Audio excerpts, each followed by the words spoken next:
But what's hard is going, yo, yesterday I got nothing from working as hard as I could. Nothing happened from that. I'm gonna do the same thing again today, but I'm gonna try to go harder. That's the hardest thing in the world. To get up every day and give 100% and be in the same position that you were each day, but mentally know that you're trying and trying and trying. That's a real grind. Welcome back to another episode of Watch Me Do a bunch of dumb crap and redo my car instead of taking it racing. I figure some people would get a kick out of that. We got a couple things in the mail. Let's get them put in. So these are going to be your little air filter things. These are 1/8 NPT. You should be able to search eBay or Amazon for 1/8 NPT filter. And these simply go in, you know, like your air launcher right here in the top where nothing goes. So nothing goes in here. I believe on the air launcher you can use both ends because I've seen people use both ends. It's just we're using the other end. So I decided I wanted a clean look and I did not want it just exposed. John said I could just leave it open, that it's fine. But if you want to make sure no trash or debris get down in there, you can get you these little filters. They're not expensive. And then that's how they look. Nice finished product. And then you use them for other stuff too. I ordered like a whole 10 pack of them, so I'm gonna throw them in the box. So I said screw it, we're gonna go back to our hammered Rust-Oleum paint. Same thing we did on the burn down tubes. And we are going to do our charge pipe. This thing was pretty beat up. My 22.5s on my truck was pretty beat up. They polished out. You can polish anything out, but it's the maintenance. Kind of tired of it. Kind of over the maintaining. And if you don't maintain the polished look, then it just looks like crap. If I had a lot of money, I would go get this powder coated. However, I don't want brush hairs in it. We're probably not staying Procharged for long term. We're not staying belt drive Procharged, that's for sure, long term. So therefore, we won't be keeping this charge pipe long term. So what we're doing is basically just temporary term.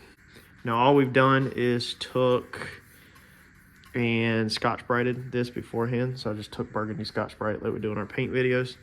And I just Scotch-Brighted this up. This does not require any primer. This stuff can go direct to metal.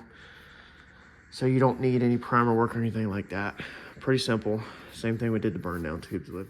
All right, so I like that. I think this one turned out great. This is about the only time that you want the fish eyes all in it. So this paint literally purposely does fisheye to give it that hammered appearance right there. Now, if you coat this thing again, it's gonna get rid of the fisheye look, and next time it will just go a little bit thicker and a little bit more hammered. However, the thicker you get the paint, the easier it is to chip. So in this situation, we are only going to coat this thing once, and we're gonna leave a lot of the fisheyes. Now, the good thing about this is that I'm learning is that the more you base coat, clear coat stuff, then obviously the more maintenance. Meaning if you chip it or you mess it up, you've got to take it to the shop or take it to your garage. Me, it's always the shop, I just say that. And if you chip the paint, you're gonna have to sand that area. You're gonna have to do etching primer because you're going over metal. And then you're gonna be able to do your paint, and you're gonna have to scuff the whole tube and re-base coat, clear coat the whole entire tube. This stuff right here is the same stuff we used on Randy's cage. We used it on my cage. And as you've seen in the back half of the car, if you followed along all the way from when we took this car off of X85 and started the M1 changes, when we redid the bar back there that had the silver hammer paint on it, it blended flawlessly. So, you know, after a couple of outings, if this pipe has to come off, this pipe should never have to come off in a perfect world, but if we're throwing the belts and we have to get the pipes off to take pipe off to freaking put the belt back on, unless I can squeeze it on this new setup without taking it off, which I'm not sure yet. If it gets chipped, all we have to do is come in here. We don't even have to scuff nothing technically. And we just throw it on there, tape up where our O-rings go, because we just don't want to deal with paint buildup where O-rings seal at, and just brush out that area. And this stuff blends out pretty freaking good.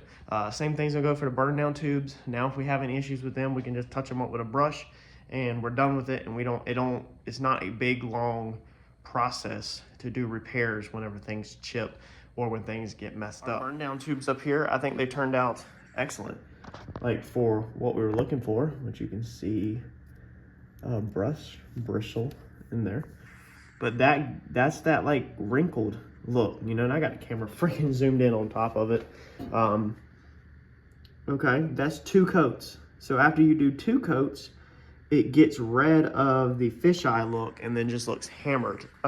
We did this one also, where we had grinded all of this down to raw aluminum and we welded this on. I never went back and cleaned it up. I grinded it all the way to that edge to give it kind of a clean look, but I never went back and actually painted it. So this time we simply went ahead and did the hammer paint because we can just brush all this on. So I'm definitely going to make more changes to using the hammer paint as we need to on different things. But yeah, I mean, sure, if you got some nice expensive kit, then, you know, go coat it or, you know, powder coat it or whatever, all the other expensive coatings that there are out there. There's a ton of them, but I don't have an expensive kit. This is kind of temporary.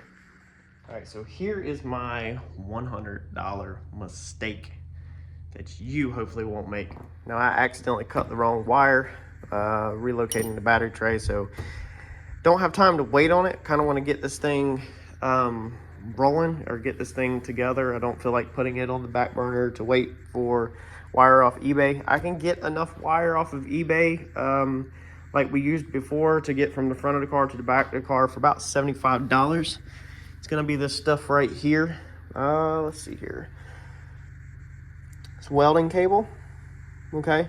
That's what we were using, issue free, no issues. We went to the local marine warehouse today and we got boat cable. So it says, let's see here.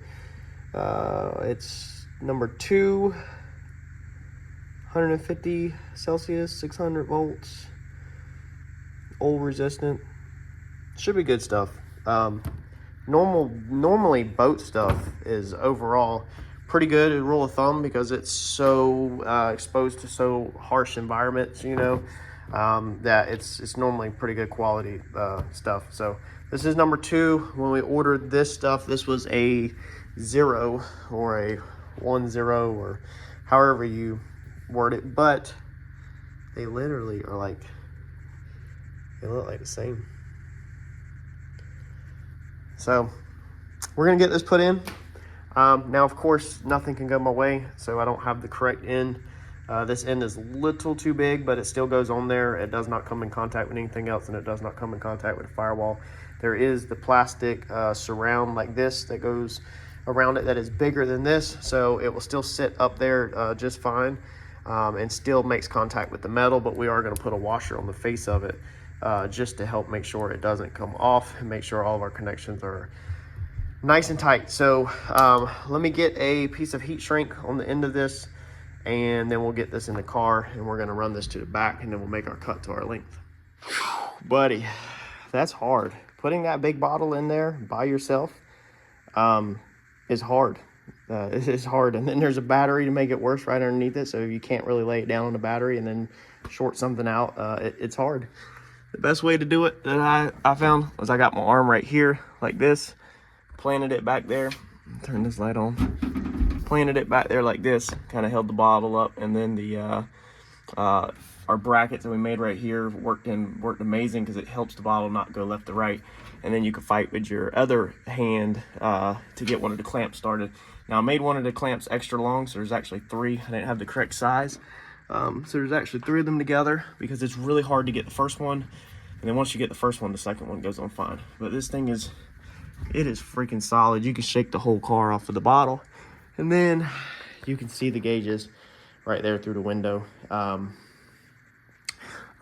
relatively easy. If you need to take your cell phone and put your cell phone in there with a light, then you could easily put your cell phone in there with a light to see it. But anybody at the track that's helping me can easily come up to the window and just look right there and make sure the bottles are on. What would definitely be one thing cool to add is our lights right here. Next time, just add a little bit more so that they go all the way. That'd be pretty cool. All right, so we're gonna go ahead and hook our air lines up and start plumbing to the chute. And the shifter's already plumbed, we just gotta hook it back up. So basically we just gotta put a little T-fitting off of this. Shifter stays the same, new one goes to the chute. Now we went ahead and bought a little bit more line off of eBay, which this stuff actually looks a lot thinner than my other stuff, but it also comes with some fittings. So anytime, like I've said, that I can get more fittings, I'm gonna take more fittings because I should have a lifetime supply of air fittings if me, Randy, or anybody needs any here local. So maybe this stuff is a better quality. You can see how you can kind of see through it, but it's a lot more flexible like an actual line, whereas this is the other stuff I had. This stuff is really hard, and it's also really hard to get in and out of here. Like, it takes a lot of force to get it in and out. I think this was like airbag line for like 18-wheeler, like airbags and stuff like that. Whereas this was actually like a turbo blow-off valve kit off of eBay that come with all your little fittings and everything. So this stuff also goes in and out of here way easier. It's definitely locked in, but it goes in like that, and then you can't get it out. It's 100% locked in. But then when you push that in, it comes out like it's supposed to. I imagine this stuff right here is extremely hard to pull out. To get this even out of here a minute ago, because I put it in the wrong side, I put it in this side. I actually had to use these to use the jaws to press against that to pull it all, because it just wasn't right. Let me know if you've ever experienced anything like that. I think this line is perfectly fine. I'm almost really feeling like it's just a better, more flexible quality than the other stuff is more hard. You know, will kink if you bend it, stuff like that. So let me know, is this stuff better being it's hard, or is it cheaper and just junk because it's hard plastic and is more brittle, whereas this stuff is way more flexible and fits better? Let me know what you think. One more thing that I have started to try to do over the past couple months, and I know a lot of the wiring guys already do it, is put all your zip ties facing the same direction. That means loop them the same side. So whichever way you loop them all that same way, and keep the little cutoff pieces all facing the same, so that it looks symmetrical and more appealing to the eyes whenever you actually look at it. Zip ties are already tacky enough, but if you're gonna use them, there's ways to make them look cleaner, and this is just one tiny attention to detail part. All right, so what we're gonna install next is gonna be our Clippard valve. I guess if that's how you can say it. MJTV-3 is gonna be your part number. So this is gonna be the same thing that like Devin has on his car. Randy also has one on his car. I got the part number directly from Devin because Randy did not know the part number. This has an inlet, as you can see, an outlet. It's labeled. Let's see if we can cut that light off and make it better. So you got the inlet, the outlet, and the exhaust. Okay, so this has the CO2 pressure in it, and then whenever you switch this, it dumps the exhaust, it dumps the CO2 out the exhaust between here and the item. So this is how Devin and Randy pack their chutes or relieve your plate to push in without having to turn the bottle off. So you can leave your bottle on so your air shifter, all that stuff's good if your bottle's not leaking. But this right here will actually dump the pressure off of it. Now John, what he does is he cuts the bottle off, and then he has a push lock line. Of course, the little push lock, he unhooks the line every single time. So he pushes it in, pulls the line out every single time to get the pressure off to push that back in. Of course, that's wear and tear on that little plastic line. And so I decided I wanted to use this. So that's the part number if you want to look it up. I was able to snag this as an open box deal for $25, but most of these are about 40 to 50 bucks, but well worth it. It comes with little lock washers and screws and all that, so it's just like a normal toggle switch. You can just drill a hole through your taillight panel if you want, and you have a little switch. I don't think I'm gonna be drilling another hole through my taillight panel. Randy has one through his, and his is just a little toggle switch on there. I think we're gonna figure out a clean way to mount mine, probably inside the trunk, obviously, because my CO2 lines will all stay inside here. None of my CO2 lines will be out here. It'll be clean. You won't see none of that crap. All right, so our air launcher, we're about to get it bolted up, but this is what the valve looks like. So you've got your inlet, your outlet that goes to your air launcher, and then your exhaust. Like I said, mine is just a piece of hose that we're about to hang on underneath the car. So let me mount this thing up and I'll show you how it works. All right, so you got your parachute pushed all the way in, you got your bag on there, and you got your string through there and your cable through there, so this thing can't come out. Okay, now if we throw CO2 to it right now, it's gonna throw out and just ram the end of it, and it'll stop. But I don't want to do that, so we're just gonna go ahead and push this thing out so that it doesn't shoot out, and we're gonna pretend it's inside the bag, okay? So it don't have no air pressure to it right now. So we'll arm it. Okay, so that's armed. Okay, so that's got pressure on it. All right, so normally that would be inside the bag, pushing out towards the bag with the pin through it. Now, as soon as you throw your parachute handle, the cable pulls out. This finally can escape out the bag because it's been trying to push out the whole entire time. So now it can finally get out, it throws the parachute out, and you're good to go. Now, when you get to the return road and you're at the top end of the track, this thing is stuck out because it's under pressure. So you can't push this thing back in because it's under pressure. This is where you got to relieve the pressure.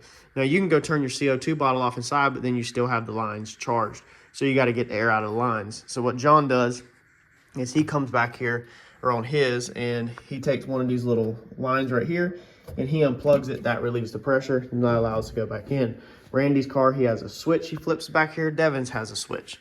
So now my switch is going to be on the inside. This is my exhaust. So we'll flip this switch to bleed the pressure off, and you should be able to hear this. You've seen the line also jerk, okay? So now the pressure's bled off. That can go in. The car is still charged. Now I'll show you, we'll charge it back. So let's say you just push this in, you packed your parachute, the cable is back through the parachute, okay? So again, pretend like that's in. You'll come in here and you'll charge the system. And now again, we're back solid. So again, this thing is trying to escape the bag, but it won't come out until you pull your handle, pin comes out, it shoots the parachute. Again, when you get to the return road, you flip the switch, you can throw that in there, your trunk lid's open, you can throw the parachute over here in the corner, or whatever you want to do, gently close the trunk, head on back. So I'm stoked. I'm very happy with how that turned out. That's pretty nice and slick. We're going to zip tie this line up underneath the car somewhere, just so that it blows off underneath the car. Now we could easily, put it inside here, but I think it's pretty cool to have it underneath the car, in my opinion, where it just blows off down on the ground. So one more thing off the list, done.